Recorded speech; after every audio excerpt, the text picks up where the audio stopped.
साहित्याचा आवाज तुमच्यासाठी खास या ब्रीद वाक्यासह आपल्या सभोवतालच्या चालू साहित्यिक घडामोडीचा आढावा घेऊन मी दिव्या मेस्त्री आपल्या साहित्य गजर या कार्यक्रमात आपले सहर्ष स्वागत करीत आहे। चला तर मग बघूया ठराविक महत्वाच्या साहित्यिक घडामोडी। खानदेशच्या अहिराणीला युनेस्कोचा इंडो आर्यन दर्जा। प्राध्यापक संभाजी लावण यांना कथा गौरव पुरस्कार जाहीर। 32वे अखिल भारतीय नवोदित मराठी साहित्य संमेलन उत्साहात पार पडले।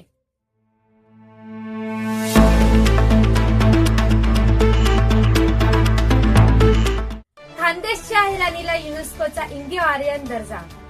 बोलीभाषा काळाच्या ओघात नामनेश होत असल्याची चिंता जगभरात व्यक्त केली जात असताना खानदेशची मायबोली अहिराणी मात्र थेट जागतिक पटलावर आणि डिजिटल विश्वात दिमाखात झळकली आहे। युनेस्कोने सखोल अभ्यासानंतर अहिराणीला इंडो आर्यन भाषेचा अधिकृत दर्जा दिला आहे, तर गुगलनेही अहिराणीला आपल्या कीबोर्डवर अधिकृत स्थान दिले आहे।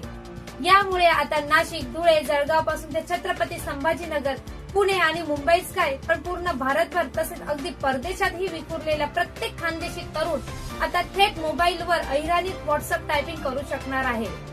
गुगल कीबोर्डवर अहिराणीचा पर्याय आल्याने मराठी आणि इंग्रजी प्रमाणेच आता अहिराणीतूनही सोशल मीडियावर संवाद साधणे अत्यंत सोपे झाले आहे।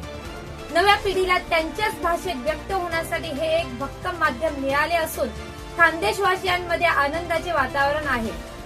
या ऐतिहासिक यशाच्या पाया खऱ्या अर्थाने 2020च्या कोरोना काळात रचला गेला। डिसेंबर 2020 मध्ये पहिले ऑनलाईन विश्व अहिराणी संमेलन पार पडले होते। यात तब्बल 27 देशातील अहिराणी भाषिक एकत्र आले होते। याच जागतिक मंचावरून भाषेच्या संवर्धनाची व्यापक आणि तांत्रिक रणनीती आखण्यात आली। जागतिक अहिराणी भाषा संवर्धन परिषद, विविध सामाजिक संस्था आणि भाषाप्रेमींनी उभारलेल्या या लढ्याला आता जागतिक स्तरावर मूर्त स्वरूप प्राप्त झाले आहे। भाषातज्ञ पद्मश्री डॉक्टर गणेश देवी यांच्या मार्गदर्शनाखाली संमेलनातील सर्व माहिती, छायाचित्रे व व्हिडिओ एकत्रित करून ते भाषा विज्ञान भवन, बेंगळूर व युनेस्कोकडे पुराव्यासह सादर केले। या दस्तऐवजामुळेच युनेस्कोने हे प्रमाणीकरण केले। गुगलकडे मागणी लावून धरल्यामुळेच गुगलच्या कीबोर्डवर ही भाषा उपलब्ध झाली। प्राध्यापक संभाजी लावण यांना कथा गौरव पुरस्कार जाहीर। वाईतील ग्रामीण लेखक प्राध्यापक संभाजी लावण यांना नुकताच चिखली, पुणे येथील ज्योत्स्ना देवेंद्र गावंडे स्मृती कथा गौरव पुरस्कार जाहीर झाला। त्यांच्या वलाफोप या अस्सल ग्रामीण कथा संग्रहाची सदर पुरस्कारासाठी प्रशिक्षकांनी निवड केली। कथा संग्रहास मिळालेला या राज्यस्तरीय 5वा पुरस्कार आहे। हा पुरस्कार त्यांना वैशाखी वादळवारा महोत्सवात येत्या 7 जूनला सन्मानपूर्वक प्रदान करण्यात येणार आहे, असे संस्थेचे सर्व ग्रामीण कवी श्री चंद्रकांत मोतीराम जोगदंड यांनी प्रसिद्धी पत्रकाराद्वारे कळवले आहे। सन्मान चिन्ह, सन्मानपत्र, शाल व श्रीफळ असे पुरस्काराचे स्वरूप आहे। MM जोशी फाउंडेशन, पत्रकार भवन शेजारी, गांजवे चौक, नवी पेठ, पुणे या ठिकाणी सदार बहार साहित्य महोत्सवात या पुरस्काराने त्यांना सन्मानित करण्यात येणार आहे। तसेच वैशाखी वादळवारा कवी संमेलनात कविता सादर करणार आहे। प्राध्यापक संभाजी लावण यांच्या साहित्य क्षेत्रातील योगदानाबद्दल सर्व स्तरातून लेखक म्हणून विशेष कौतुक होत असून मातृभूमी खातगुण येथून अभिनंदनाचा वर्षाव होत आहे। डॉक्टर बलदेव निकम, प्राध्यापक भीमराव यादव, कवी सुभाष कळशे, विकास घोणे, प्राध्यापिका सरस्वती वाशिवले, संजय डेरे यांनी पुढील लेखन कलेस शुभेच्छा दिल्या।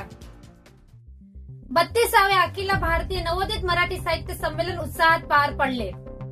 अखिल भारतीय मराठी साहित्य परिषद आयोजित 32वे अखिल भारतीय नवोदित मराठी साहित्य संमेलनाचा दिनांक 29 मे ला छत्रपती शिवाजी महाराज नाट्यगृह धाराशिव येथे भव्य शुभारंभ झाला। संपूर्ण धाराशिव शहर साहित्यिक वातावरणाने भारावून गेले आहे। देशभरातील सुमारे 900 साहित्यिक, कवी, पत्रकार, लेखक आणि साहित्यप्रेमी या 2 दिवसीय संमेलनासाठी धाराशिव मध्ये दाखल झाले।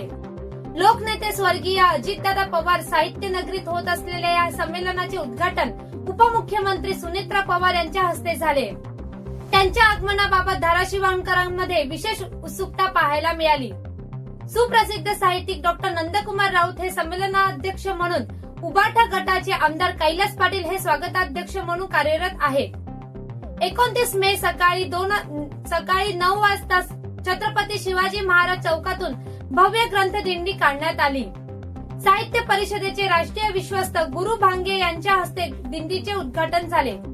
साहित्य परिषदेचे राष्ट्रीय अध्यक्ष तथा संमेलनाचे निमंत्रक डॉक्टर शरद गोरे यांच्या मार्गदर्शनाखाली संमेलनाची संपूर्ण तयारी पूर्ण झाली असून धाराशिव मध्ये 2 दिवस साहित्याचा उत्सव रंगला. रसिक हो, या होत्या साप्ताहिक चालू साहित्यिक घडामोडी.